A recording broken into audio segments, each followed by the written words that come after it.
Welcome to the Explainer. Today we're looking at a car that was really designed as an antidote to our digital lives.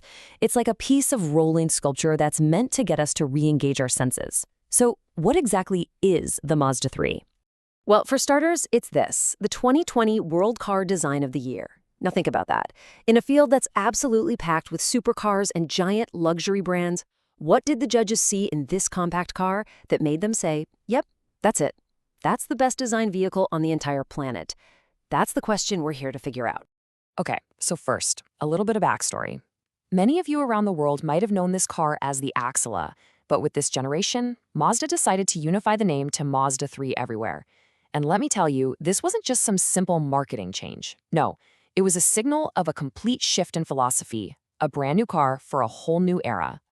And this quote right here, it gets right to the heart of the idea. The lead developer, Kauta Beppu, he saw this paradox happening all around us. The more connected we got digitally, the smaller our actual physical worlds were becoming. He really designed the Mazda 3 to be an invitation, a tool to get us back out there and actually experience the world with all of our senses. That mission really begins the very moment you see the car. At a time when most cars are just covered in all these aggressive slashes and creases, Mazda's design philosophy is, well, it's radically simple. They decided to reject all that noise for something much, much deeper. Just look at it. Notice how there are almost no sharp character lines on the side of the car. It's incredible. Instead, the body panels are perfectly smooth and curved, almost acting like a canvas.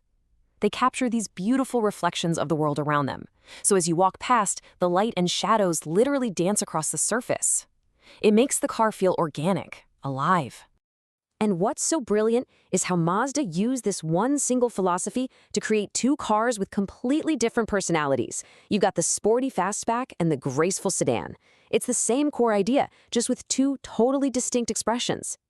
The designers kind of envision the fastback as this free-spirited, passionate character. It's bold, it has a clear sense of sex appeal.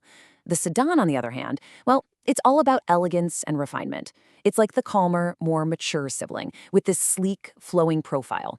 So we've seen the car, but now, what does it actually feel like to ride in it?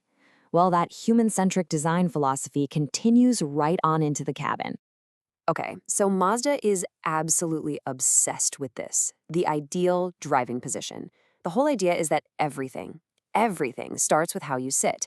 By designing the car so you can sit with a straight supported spine and just naturally reach the pedals without twisting, they aim to cut down on fatigue and make the car feel like it's a natural part of your body. It sounds so simple, right? But it is absolutely fundamental to their entire approach. And when you're sitting in that perfect position, the car goes to work protecting your peace of mind. The moment you shut that door, you're in what they call a quiet sanctuary. They've engineered the cabin to filter out all that harsh road and wind noise, creating this calm environment where you can actually think, enjoy your music, or have a conversation without having to shout. This human-centric engineering even extends to the audio system. Based on research into how we actually hear, Mazda completely rethought where they put their speakers. The high-frequency tweeters, they're moved up, closer to your ears for crystal clarity, and the deep bass woofers are mounted way out in the corners of the car. The result is just this remarkably clear and immersive soundscape. Okay, so we've covered seeing it and riding it. Now for the final and maybe most important piece of the puzzle, the joy of driving it. This is really where all those design and engineering decisions come together out on the road. At the very heart of Mazda's driving philosophy is this concept, Jinbai Tai. It translates to horse and rider as one, and that is their ultimate goal. See, it's not about raw speed. It's about a car that responds so intuitively, it feels less like a machine you're operating and more like an extension of your own body. This connection is how the car fulfills that original mission, to help you feel the world, not just pass through it. So how do they actually pull this off? Well, it's kind of a two-part recipe.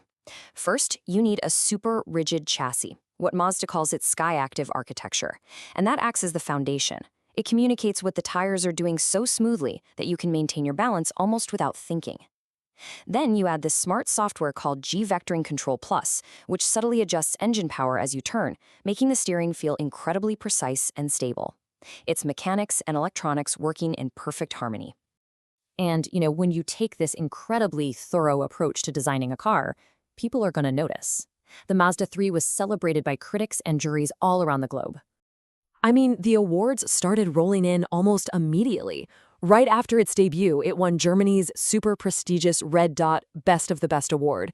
Then it got Japan's top prize for color design, and after that, it was named Canadian Car of the Year. And of course, it all culminated in the biggest win of all, World Car Design of the Year in 2020. This wasn't just one country's opinion. This was a truly global consensus. So let's circle all the way back to our original question. What is the Mazda 3? It's a car that's designed not just for our time, but really in response to it. It's a machine that brings together the art of seeing beauty, the comfort of riding in a sanctuary, and the pure joy of driving a car that feels completely connected to you. It's not just transportation, it's a meticulously crafted human experience. And really, this all leaves us with a final thought. In a world that's rushing headfirst towards self-driving cars, Mazda has poured all of its energy into perfecting the connection between the driver and the machine.